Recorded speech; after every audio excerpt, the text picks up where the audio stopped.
Welcome back, and thanks so much for joining us today. I'm Andrea along with Orla. So if you're serious about protecting yourselves and, of course, others from the very real dangers of COVID-19, then you are, of course, wearing a mask when you go out and are around other people.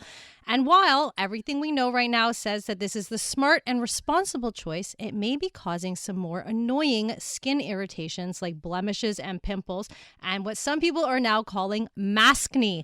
Dr. Lisa Kellett is a dermatologist at DLK on Avenue in Toronto, and she's on the line and joins us now. Hi, Dr. Kellett. It's great to have you on the show. Oh, thank you so much. Thanks very much for joining us. Thank you. So what is it about wearing a mask on our face that is causing what people are now calling maskne? So we know that some people who are prone to acne and also others who usually don't have acne will get acne in under areas of occlusion. And what that means is typically in the past it's been things like hockey helmets, for example, and we saw it in the forehead and the temples. And now with the advent of masks, we now see it under the area of the mask. So that area doesn't breathe as well, and it also attracts moisture, and then that can lead to an exacerbation of acne. Dr. Kellett, is there anything that we can do to prevent it? Like still wear our masks, but try and lessen the amount that people are getting? Right. So there are a few things you can do. Acne is often multifactorial. So, for example, for women who tend to wear foundation, you might want to cut back a little bit on liquid foundations. Given that you're wearing a mask and that area is covered, it kind of cuts your makeup time in half as well. So that's another advantage because it's covered. I'm with you. Yeah. But you cut back on what you're using. You can also switch to a lighter moisturizer. So often in the summertime, I suggest my patients switch to gel bases as they're a little bit lighter, or even just use a little bit of sunscreen, a sunscreen spray, and they're alcohol-based, which will help to decrease the breakouts. And then finally, as soon as you get home and you're in a safe place, take off your mask, wash your face, and then you can also apply a little bit of benzoyl peroxide, which is over the counter at 5%, just to help you with the acne.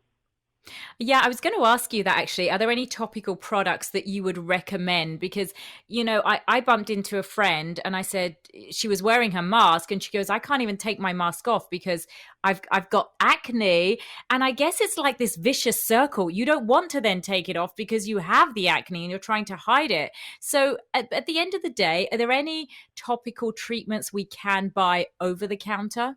Yeah, so I'm a simplist, which means I like things very simple. So the first thing you can do is you can use a topical cleanser, something that's exfoliating. So, and I like mechanical beads. So exfoliate with a topical cleanser and follow that up with a topical benzoyl peroxide at 5%. That's over the counter at the drugstore.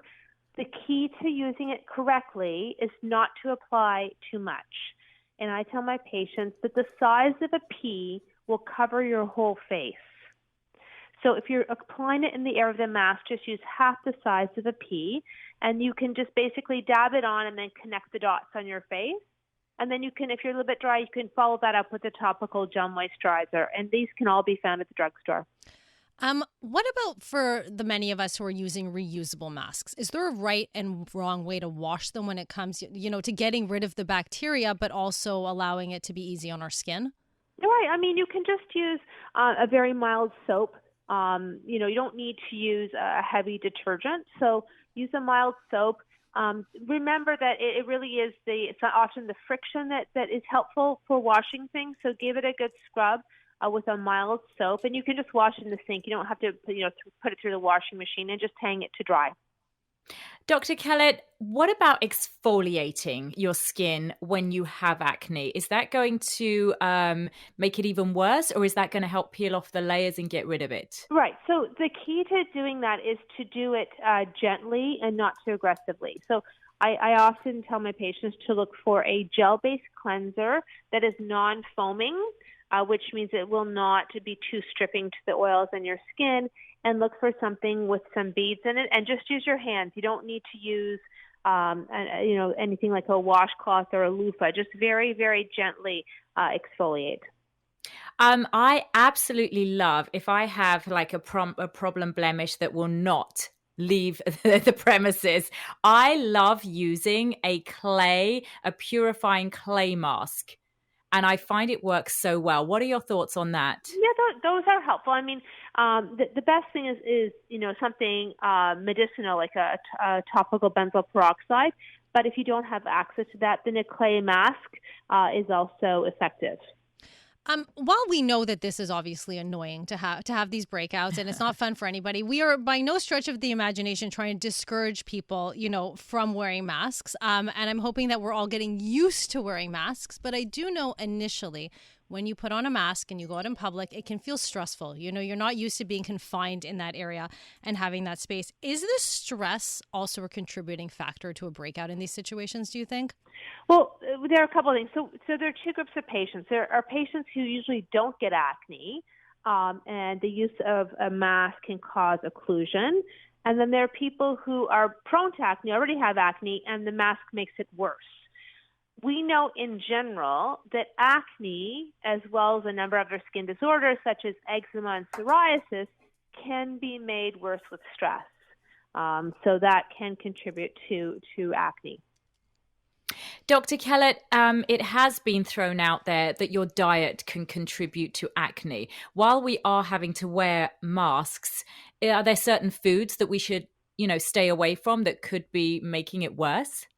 Right. In general, I mean, there some studies suggest that there's not a lot of strong propensity that says that if you avoid this food, you will never get acne. Unfortunately, if that was the case, it would make my life a lot easier because I would tell everyone just avoid this, and then you're done. But, some people find, for example, dairy aggravates their skin. So if that's the case, then I would avoid those foods. But in general, there's still not a lot of evidence-based medicine to suggest that absolutely one food causes acne. I've also noticed that masks seem to have become the new hanging dice in car rearview mirrors. I mean, it's like people take them off and they hang them there. Is it possible that the sunlight can play a role in breeding of bacteria in the mask? I mean, the warmer that something is, bacteria love warm, wet places. And unfortunately, when you're breathing, your mask gets warm and wet. So it's a good idea to air it out. There haven't been a lot of great studies. The best mask is probably one that is disposable. And that is like, for example, when I'm working in the clinic, our masks, typically when our surgical masks are disposable. Now we're using some high filtration masks. But, in general, the best thing is probably to use a disposable mask if people are concerned about their mask being contaminated. Dr. Kellett, you've been amazing and really enlightened us on a subject that I know a lot of people are getting very depressed about. So thank you so much for joining us. Oh, thank you. It's nice to chat with you both. That's Toronto dermatologist Dr. Lisa Kellett at DLK on Avenue Road in Toronto.